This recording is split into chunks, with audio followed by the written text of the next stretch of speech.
Before I begin this video, hope you guys had a happy holidays and hope you have a wonderful new year to open up the new year or to end 2022. Depending on when this goes up, it's time to talk about if the Philadelphia Phillies will bounce back from their World Series loss or if they'll suffer from a World Series hangover.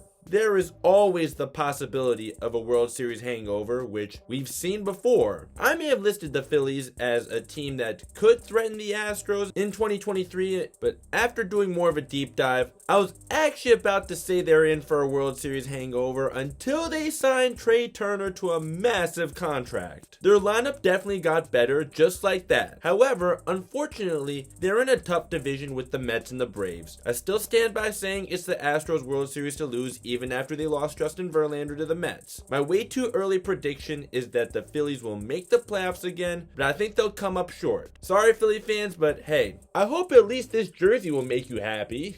I won't rule out another World Series appearance though, simply for the fact that the defending National League champions made quite an upgrade at shortstop and added some starting pitching depth by getting Taijuan Walker, and also they were not supposed to make the World Series. I don't think they were even projected to make the playoffs in 2022. So if you do like the content, if you could please consider dropping a like, subscribing, and turning on notifications if you're new and want to see more from me, I'd love to have you as part of the team for the new year. Now back to the video. With Bryce Harper having Tommy John surgery, being out until at least after the All-Star break, a slow start is very much possible for the Phillies. In fact, I think it's likely. They may still have other good players like JT Realmuto, Rhys Hoskins, and Trea. Kyle Schwarber is an all-or-nothing guy. He sure would be a perfect fit for what the Yankees seem to love. It may also depend on which version of Nick Castellanos you're getting, as he was pretty up and down offensively and he didn't hit for nearly as much power as he has in the past. Unlike Jose Abreu, baseball savant numbers don't really bail out Nick Castellanos' lack of home runs. Defensively though, yeah, he's abysmal. Maybe their young guys like Bryson, Stott, and Matt Vierling will make quite a jump though, who knows. After recording my first take, so I'm just throwing this in now, I got the word that Jean Segura is heading to Miami.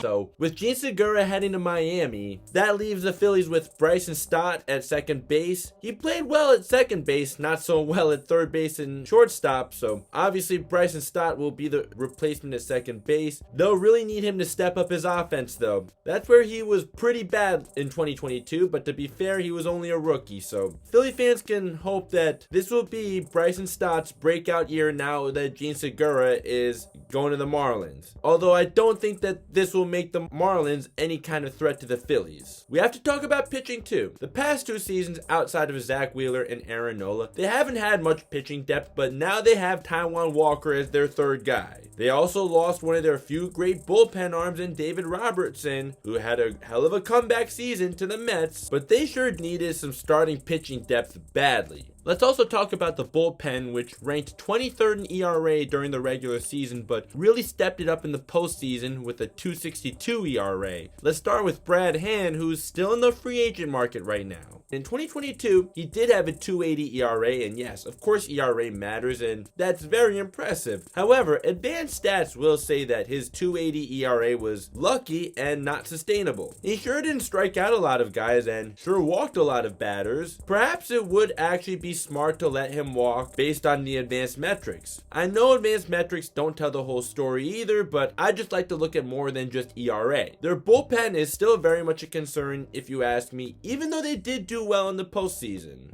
Is that sustainable though? I'm not so sure it is. And re-signing Brad Hand may not be the answer based on the advanced stats. Even with traditional stats, his whip was ridiculously high in 2022. So, who do they go after? I'm not a guy who likes to play GM because that's not what I do for a living. People like me make YouTube videos for a reason, and the guys in the front office are in the front office for a reason. If I have to play GM though, who's available? Andrew Chafin is a guy I think the Phillies should look at, or maybe Michael Fulmer. The Phillies have yet to re-sign Corey Knebel, sustainable. I just think right now the bullpen is something that could hold the Phillies back in 2023 unless they make some significant upgrades. As for the lineup, I just don't see it as something that's built to sustain long-term success, but that's just my opinion. They did beat the Padres in the NLCS in 2022, but I think the Padres have a much better chance of making a deep playoff run than the Phillies. The more I think about it now, with Fernando Tatis Jr. coming back and a full year with Juan Soto, who I think we should expect to hit a lot better than 242 now that he knows he's playing for a winning team again. It wasn't until 2022 when his batting average plummeted, but even then he still had an on-base percentage over 400 for the entire 2022 season. They also added Xander Bogaerts, which will make their lineup a lot more dangerous. I'm really glad as a Yankees fan that Xander Bogaerts is out of the AL East. I'm also not expecting Matt Carpenter to continue his comeback tour, as he did stink in the playoffs, but hey, I didn't expect anything out of him with the Yankees, so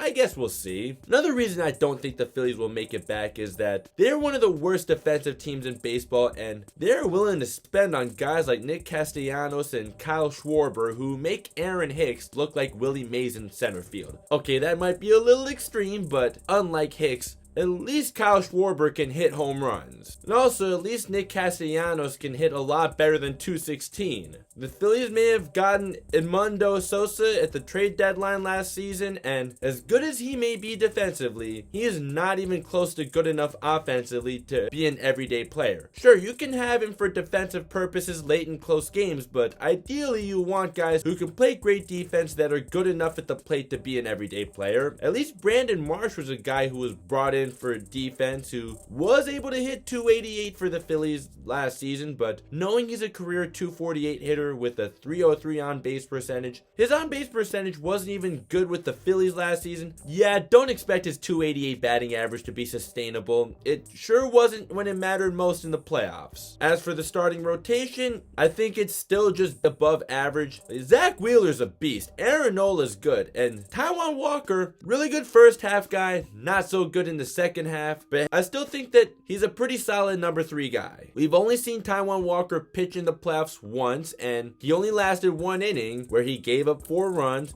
Sure, he struck out 3 of the next 4 batters, but the 4 runs still count. It is only 1 game, so how he can do in the playoffs going forward is still unknown. I did mention that the Phillies bullpen was terrible in the regular season, but stepped it up in the playoffs. Of course, I will not rule out the Phillies improving enough to get back to the World Series, but just the way they're constructed now, compared to other teams, I only see them making it back to the playoffs, but not making it back to the World Series. My expectation is that they get knocked out in the NLDS in 2023. The other problem is that they're in a very tough division in the NL East with the Mets and the Braves. Even though the Mets did just lose Jacob deGrom, who when healthy is the best pitcher in baseball, they did pretty well this past season during the time he was hurt, and also did well when Max Scherzer was hurt. So even if this is when Father Time catches up to Max Scherzer, I think that they'll be fine. Unless it catches up to both Max Scherzer and Justin Verlander. But they still have a really good offense. As for the Atlanta Braves, even though the Phillies upset them in the NLDS in 2022, I could see that giving the Braves a chip on their shoulder. This is a team that only won the World Series a little more than a year ago, and outside of Freddie Freeman, they have most of their core pieces from that team with Matt Olson and a healthy Ronald Acuna. Plus, they added Sean Murphy, who won a Gold Glove 2 seasons ago, and for a catcher, he is a decent hitter despite playing in a spacious ballpark in Oakland. Truist Park is not the most hitter-friendly ballpark either, but definitely more hitter-friendly than the Oakland Coliseum. Sean Murphy did hit for a lower average than Travis d'Arnaud, but also had a better on-base percentage. Well, we can expect the on-base part when he's playing for the A's. Murphy does have the higher overall WAR as well, so it looks like Travis d'Arnaud will be traded somewhere, and they are likely to get a very good haul back for him, as I don't expect Murphy or d'Arnaud to DH, as both of them are very good starting catchers, and they're both really good defensively. So unfortunately, Philly fans, I don't think you'll outlast the Braves this time, but hey, who would have thought they would in 2022? So I won't say it's impossible. So I do think the Phillies got better, but just the problem is other teams did too. They'll be without their best player for an extended period of time, and the Phillies did overachieve last season. Although I don't think they'll make it back in 2023. Maybe they could in 2024. As of now, I do expect them to make the playoffs, but you let me know what you think. If you're from Philly, hey, this is not out of hate, it's just my opinion. Your football team is the team that I hate, but they're just so damn good this year, but I just hope they don't win the Super Bowl. And football is where you guys can talk smack to me as long as you don't get out of line with your smack talk. But hey, at least this jersey will satisfy you, right? Baseball and basketball though, no hard feelings. Maybe this video will age terribly. If it does, that's just part of the game. So that's the end of this video. If you could please consider dropping a like as it really helps out. Subscribe and turn on notifications to see more content. Your support is much appreciated. Links to my social media are down below. If you'd like to click either the video that YouTube recommends or my last video, really appreciate that as well. Thank you so much for watching and I'll see you next time. Hopefully getting back at it with some basketball and football content too. Peace.